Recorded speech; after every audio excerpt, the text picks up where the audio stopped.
News scan മീഡിയയുടെ പുതിയൊരു വീഡിയോയിലേക്ക് സ്വാഗതം.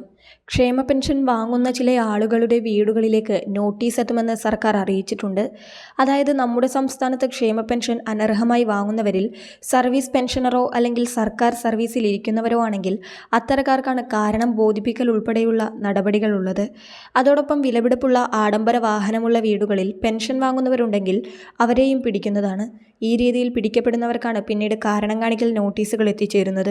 അതോടൊപ്പം നമ്മുടെ സംസ്ഥാനത്തെ എല്ലാ ജില്ലകളിലും എല്ലാ പഞ്ചായത്തുകളും കേന്ദ്രീകരിച്ച് അന്വേഷണം വേണമെന്ന് തദ്ദേശ സ്വയംഭരണ വകുപ്പ് മന്ത്രി MP രാജേഷ് അറിയിച്ചിരുന്നു. എന്നാൽ എല്ലാ മേഖലകളിലേക്കും ഉദ്യോഗസ്ഥർക്ക് എത്താൻ സാധിക്കാത്തതിനാൽ മുൻപ് ലഭിച്ചിരിക്കുന്ന പരാതികളുടെ അടിസ്ഥാനത്തിലും സംശയ പട്ടികയിലുള്ളവരുടെയും മറ്റുള്ള വ്യക്തികളോ വാർഡ് മെമ്പറോ പറയുന്ന വീടുകളിലോ ഒക്കെയായിരിക്കും അന്വേഷണത്തിനായി ഉദ്യോഗസ്ഥർ എത്തുക. വീടിൻ്റെ വിസ്തീർണം, വീട്ടിൽ AC ഉണ്ടോ, ടാക്സി അല്ലാതെ 4 ചക്ര വാഹനമുണ്ടോ തുടങ്ങിയ കാര്യങ്ങളായിരിക്കും പ്രധാനമായും പരിശോധന വിധേയമാക്കുന്നത്. എന്നാൽ ഇത്തരം അന്വേഷണങ്ങളും വിവാദങ്ങളുമൊക്കെ വരുന്നുണ്ടെങ്കിലും ഈ മാസം നമുക്ക് ലഭിക്കേണ്ട ക്ഷേമ പെൻഷൻ തടസ്സമില്ലാതെ ലഭിക്കുമെന്നാണ് അറിയിപ്പുകൾ എത്തുന്നത്.